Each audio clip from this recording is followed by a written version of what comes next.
నమస్కారం ETV news కి స్వాగతం ముందుగా ముఖ్యాంశాలు అధికార మండతో వైకాపా నేతల అరాచకాలు ప్రతిపక్షాలు వారికి మద్దతిచ్చే వారిపై దాడులు బాధితులపైనే కేసులు పెడుతున్న పోలీసులు పెద్దగా ఫలితాన్నివ్వని జగనన్న ఆరోగ్య సురక్ష వైద్య శిబిరాలతో ప్రచార ఆర్భాటం క్షేత్రస్థాయిలో అమలు కాని ముఖ్యమంత్రి జగన్ హామీలు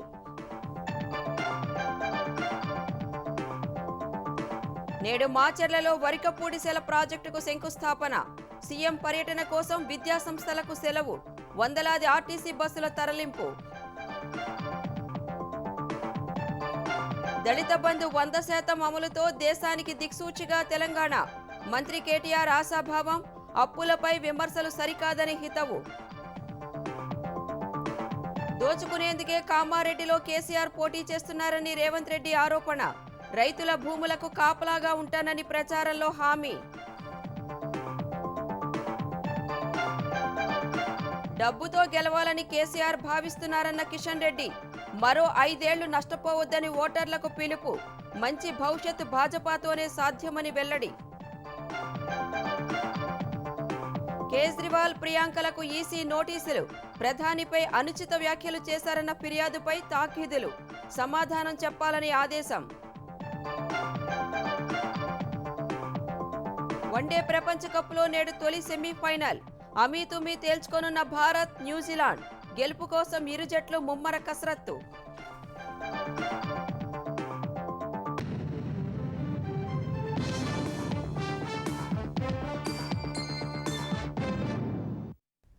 ఆంధ్రప్రదేశ్లో దాడులు దాష్టీకాలు దౌర్జన్యాలతో పేటరేగుతున్న వైకాపా నాయకులు అన్యాయాలను ప్రశ్నించినందుకు అరాచకాలపై ఫిర్యాదు చేసినందుకు ఇష్టారీతిన దాడులు చేస్తున్నారు బాలికలు వృద్ధులపైన మూకదాడులతో రెచ్చిపోతున్నారు అధికారం మాటిన దాష్టీకాలకు పాల్పడుతున్నారు వారిని అదుపు చేయాల్సిన పోలీసులు బాధితులపైనే తిరిగి కేసులు పెడుతూ అధికార పార్టీ నేతల సేవలో తరిస్తున్నారు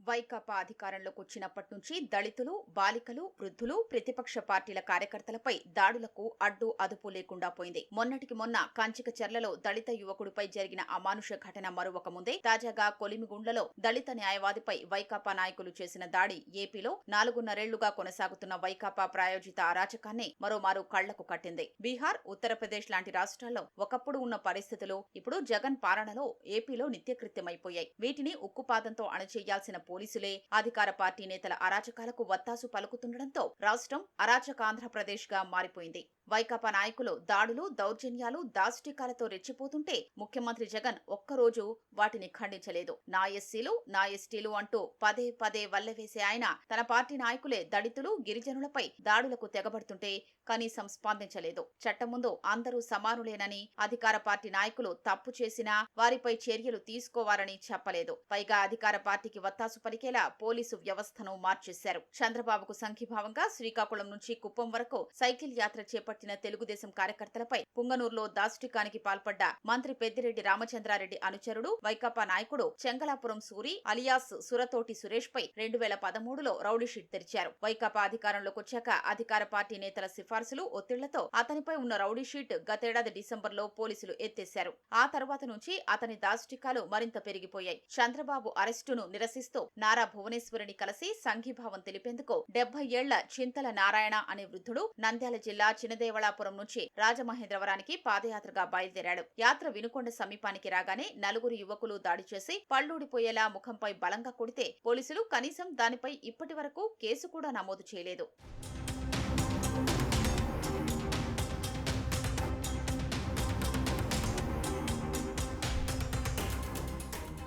అధికార పార్టీ నాయకులు దాడులకు దాష్టికాలకు పాల్పడినా సరే పోలీసులు వారికే వత్తాసు పలుకుతున్నారు ఆ దాడులకు రాజకీయ పార్టీలతో ఎలాంటి సంబంధం లేదంటూ ప్రకటనలు ఇచ్చి తిరిగి బాధితులపైనే రివర్స్ కేసులు పెడుతున్నారు నంద్యాల జిల్లా కొలిమిగుండ్లలో దళిత న్యాయవాది మంద విజయ్ కుమార్ పై వైకాపా నాయకులు దాడి చేయగా దాడి చేసిన వారి ఫిర్యాదు ఆధారంగా తిరిగి బాధితుడిపైనే కేసు పెట్టారు వైకాపా నాయకులు దాడులకు పాల్పడినప్పుడు మరీ తప్పనిసరి పరిస్థితుల్లో కేసులు నమోదు చేసినా వారిని అరెస్టు చేయడం తదుపరి చర్యలు తీసుకోవడం వంటివేవీ చెయ్యట్లేదు నెల్లూరులో ఆర్టీసీ డ్రైవర్ పై దాడికి పాల్పడిన వారంతా పాత నేరగాళ్లే. ప్రతి ఒక్కరిపైన చాలా కేసులు ఉన్నాయి. అలాంటి వారిపై నిఘా ఎందుకు పెట్టలేదో పోలీసులే చెప్పాలి. సీఎం జగన్ ఏడాది క్రితం అవనిగడ్డ బహిరంగ సభలో ఇచ్చిన హామీల్ని నెరవేర్చలేదంటూ కృష్ణా జిల్లా అవనిగడ్డలో తెలుగుదేశం జనసేన నేతలు ధర్నా చేశారు. వైకాపా ఎమ్మెల్యే సింహాద్రి రమేష్ బాబు ఆయన అనుచరులు కలిసి వారిపై కర్రలతో దాడి చేశారు. ఇసుక తవ్వకాల్ని అడ్డుకున్నందుకు వైఎస్ఆర్ జిల్లా ఎర్రగుంట్ల మండలం ఇల్లూరు గ్రామానికి చెందిన జ్యోతిపై అధికార పార్టీ నేతలు దాడికి పాల్పడ్డారు. గడప గడపకు మన ప్రభుత్వం కార్యక్రమంలో పలమనేరు వైకాపా ఎమ్మెల్యే వెంకటేష్ గౌడను ప్రశ్నించినందుకు చిత్తూరు జిల్లా బైరెడ్డిపల్లె మండలం లక్కనపల్లెలో జనసేన కార్యదర్శి మధుపై దాడికి పాల్పడ్డారు. కృష్ణా జిల్లా మోపిదేవి మండలం కె కొత్తపాలెం గ్రామానికి చెందిన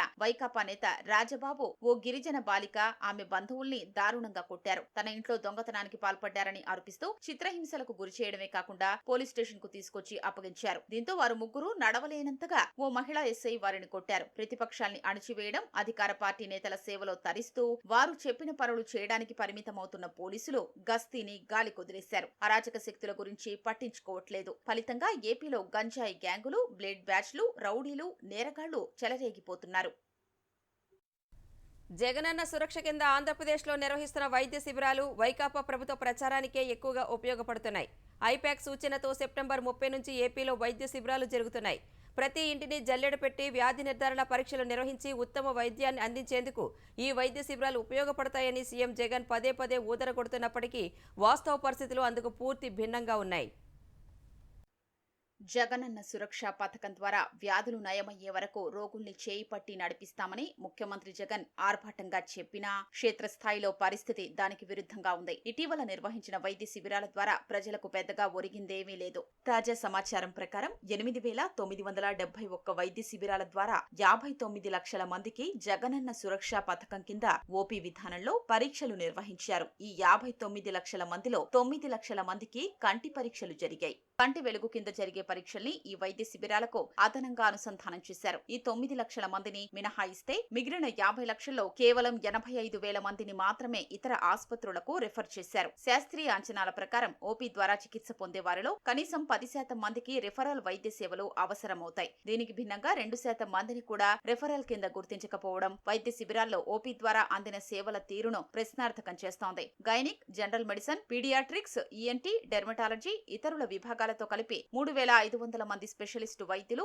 ఈ శిబిరాల్లో పాల్గొన్నారు. పీహెచ్సీ వైద్యులకు వీరు అదనం. స్పెషలిస్టు వైద్యుల్లో కొందరు ఈ శిబిరాల్లో ఎక్కువ సమయాన్ని కేటాయించలేదు. బీపీ, మధుమేహంతో బాధపడే వారిని గుర్తించామని గణాంకాల్లో వెల్లడించగా ఫ్యామిలీ డాక్టర్ కార్యక్రమం, ఉప ఆరోగ్య కేంద్రాలు, పీహెచ్సీల ద్వారా కూడా ఈ వ్యాధిగ్రస్తుల్ని గుర్తించే కార్యక్రమం కొనసాగుతూనే ఉంది కదా అనే ప్రశ్నలు వినిపిస్తున్నాయి. వైద్య శిబిరాలకు హాజరైన వారికి పూర్తి స్థాయిలో పరీక్షలు నిర్వహించేందుకు సరైన వసతులు లేవు. ముఖ్యంగా మహిళలకు పరీక్షల నిర్వహణకు ప్రత్యేక ఏర్పాట్లు లేవు. రోగులకు ఇళ్ల వద్ద నిర్వహించిన బీపీ, మధుమేహం పరీక్షల ఫలితాల ఆధారంగా కొందరికి మాత్రలు ఇచ్చి పంపారు. శిబిరాలకు వచ్చిన వారికి స్పెషలిస్టు వైద్యులు కేటాయించిన సమయం చాలా తక్కువ. దీనివల్ల రిఫరల్ కేసులు బాగా తగ్గాయి. 85,000 రిఫరల్ కేసుల్లో 70,000 మందిని ప్రభుత్వాసుపత్రులకు పంపారు. కొన్ని సచివాలయాల పరిధిలో జనాభా 2 నుంచి 3,000 వరకు ఉండగా 75% మంది హాజరైనట్లు రికార్డుల్లో పేర్కొనడం అనుమానాలకు తావిస్తోంది. 9 లక్షల మందికి కంటి పరీక్షలు నిర్వహించి 5.50 లక్షల మందికి కంటి అద్దాలు అవసరమని గుర్తించారు. 75,000 మందికి శస్త్రచికిత్సలు అవసరమని తేల్చారు. వాస్తవానికి కంటి వెలుగు కార్యక్రమం కింద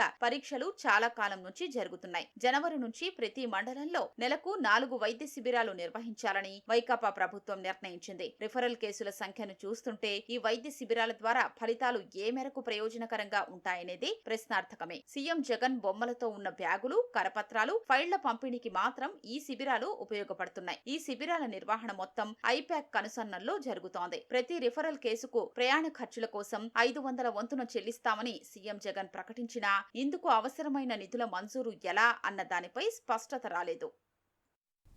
పల్నాడు జిల్లా మాచెర్లలో వరికపూడిసెల ప్రాజెక్టుకు ముఖ్యమంత్రి జగన్ నేడు శంకుస్థాపన చేయనున్నారు.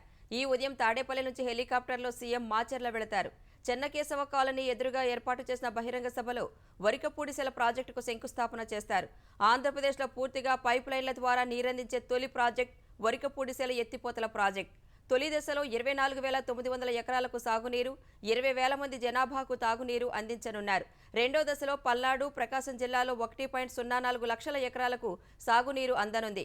శంకుస్థాపన తరువాత సీఎం జగన్ బహిరంగ సభలో ప్రసంగించి తిరిగి తాడేపల్లికి వెళతారు. జగన్ పర్యటన నేపథ్యంలో మాచర్లలోని పాఠశాలలకు అధికారులు సెలవు ప్రకటించారు.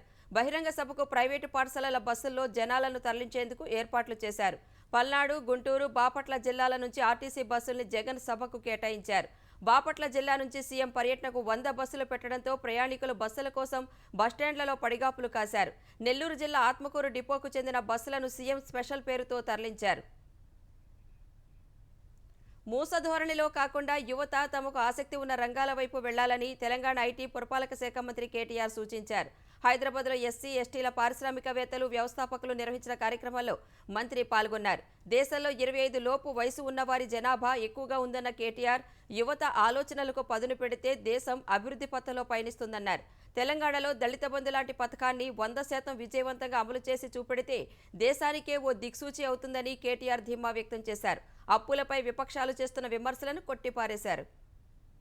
మమ్మల్ని అంటారు ఇప్పుడు మా ప్రతిపక్షాలు, రాష్ట్రాన్ని అప్పులపాలు చేసిండు కేసీఆర్ అంటారు. నేను ఒకటే అంటున్నా, ఈరోజు ఏ రాష్ట్ర ప్రభుత్వం అయినా భారతదేశంలో కేంద్ర ప్రభుత్వం యొక్క పరిమితులకు లోబడి, వాళ్ళ చట్టాలకు లోబడి మేము అప్పులు చేయాలి. దాన్ని దాటి చేయలేము ఎవరు కూడా.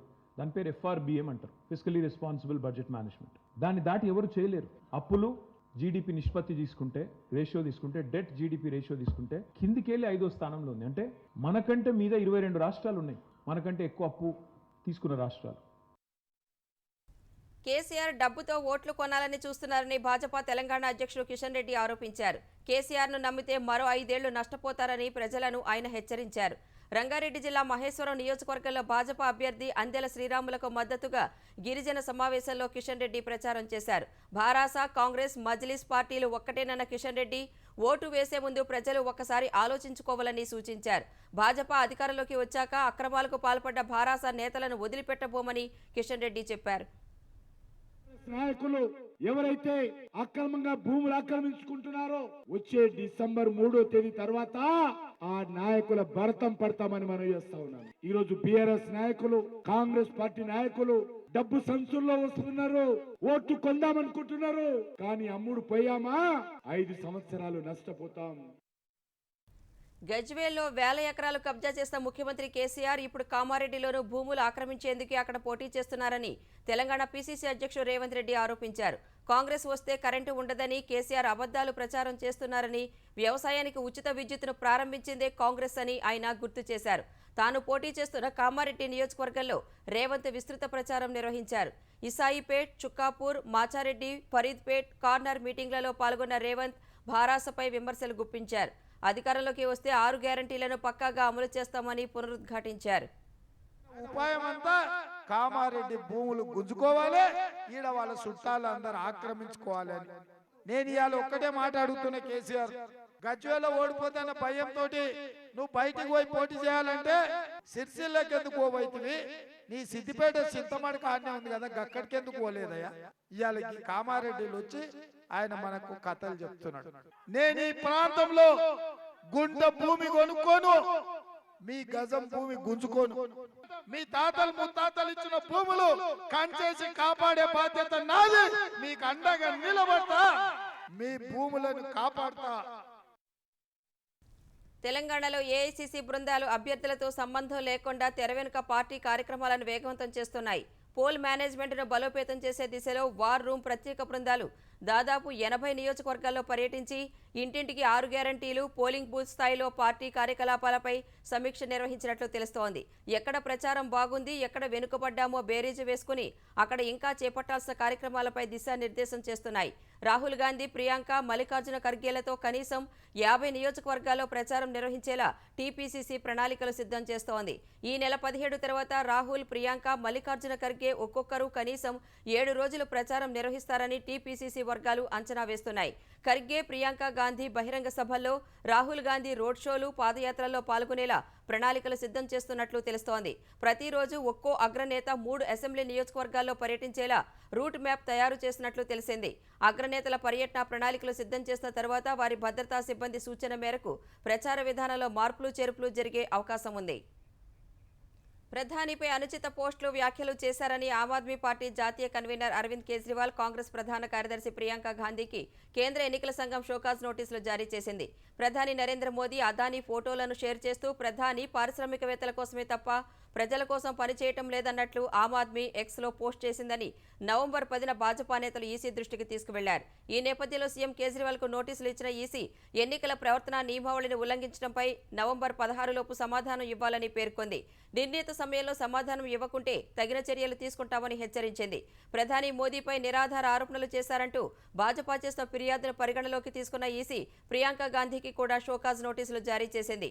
గత వారం భోపాల్లో పర్యటించిన ప్రియాంక ప్రభుత్వ సంస్థలను మోదీ ప్రైవేటు వ్యక్తులకు అప్పగిస్తున్నారని ఆరోపించారు. ఇతర పార్టీలపై విమర్శలు చేసినప్పుడు ఆ పార్టీ విధానాలు గతంలో చేసిన అభివృద్ధి వరకు మాత్రమే పరిమితమవ్వాలి కానీ వ్యక్తిగత విమర్శలకు దూరంగా ఉండాలని ఎన్నికల సంఘం పేర్కొంది. గురువారం రాత్రి 8 గంటలలోపు సరైన వివరణ ఇవ్వకుంటే చర్యలు తీసుకోవాల్సి ఉంటుందని ప్రియాంకను ఈసీ హెచ్చరించింది. 2 రోజుల పర్యటనలో భాగంగా జార్ఖండ్ వెళ్లిన ప్రధాని మోదీ మంగళవారం రాత్రి రాంచీలో 10 కిలోమీటర్ల మేర రోడ్ షో నిర్వహించారు.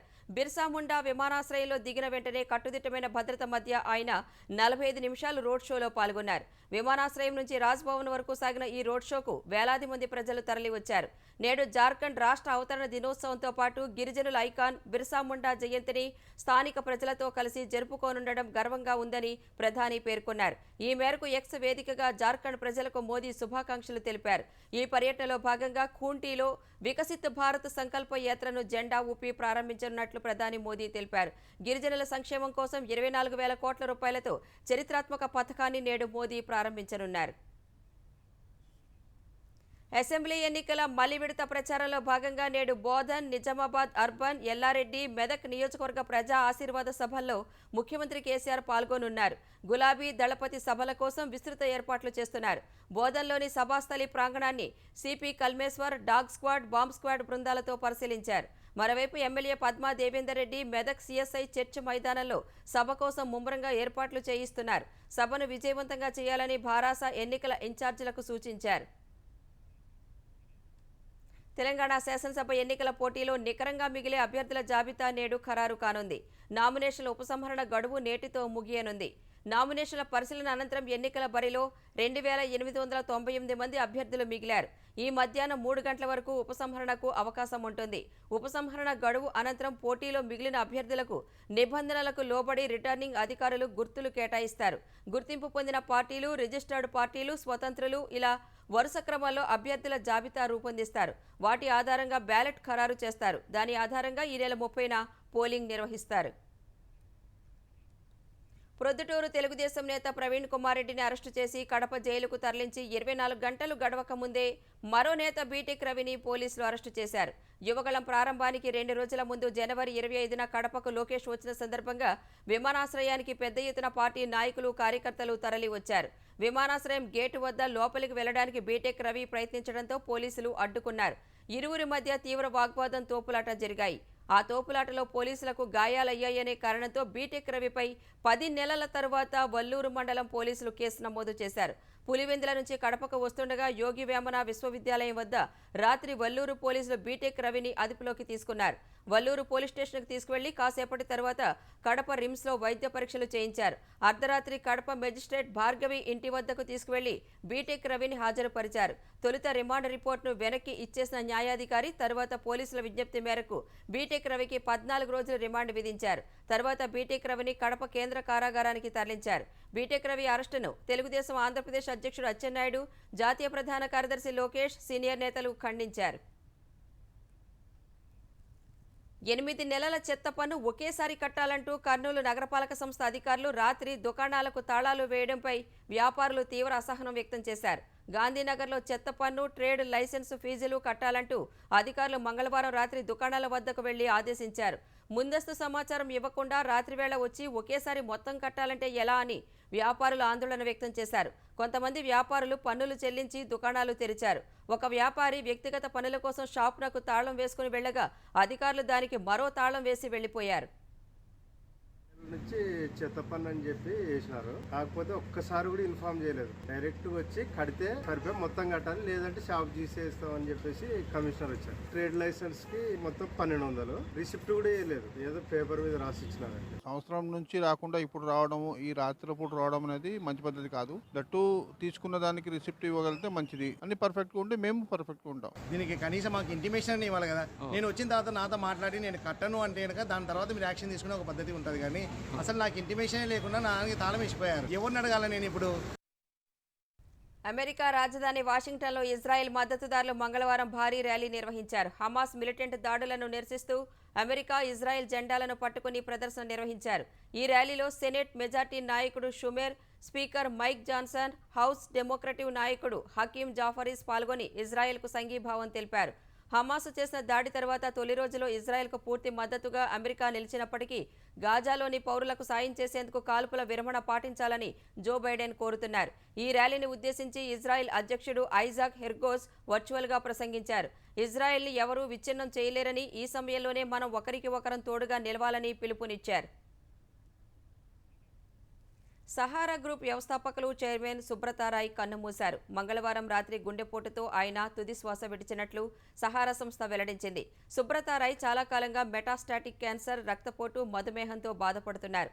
ఆదివారం పరిస్థితి విషమించడంతో ముంబైలోని కోకిలాబెన్ ధీరూభాయ్ అంబానీ ఆసుపత్రిలో చేర్చగా అక్కడే చికిత్స పొందుతూ మరణించారని కంపెనీ తెలిపింది. సుబ్రతారాయ్ మృతితో సహారా ఇండియా పరివార్ శోక సముద్రంలో మునిగిపోయిందని పేర్కొంది.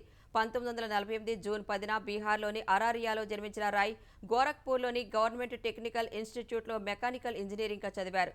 ఆర్థిక ఒత్తిళ్లలో ఉన్న చిట్ ఫండ్ కంపెనీ సహారా ఫైనాన్స్ను 1976లో కొనుగోలు చేసిన రాయ్ 1978 కల్లా దానిని సహారా ఇండియా పరివార్గా తీర్చిదిద్దారు.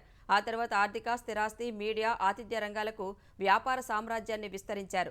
ఒకప్పుడు ఒక వెలుగు వెలిగిన ఆ గ్రూప్ 2014 నుంచి సవాళ్లను ఎదుర్కొంది. మదుపర్ల నుంచి సేకరించిన కోట్ల కొద్దీ నగదును తిరిగివ్వాలని సెబీ ఆదేశించినా విఫలం కావడంతో సుప్రీంకోర్టు ఆదేశాల మధ్య సుబ్రతారాయ్ తీహార్ జైలుకు వెళ్లాల్సి వచ్చింది. ప్రస్తుతం పెరోల్పై ఉన్న రాక్ ఆరోగ్య సమస్యలతో కన్నుమూశారు.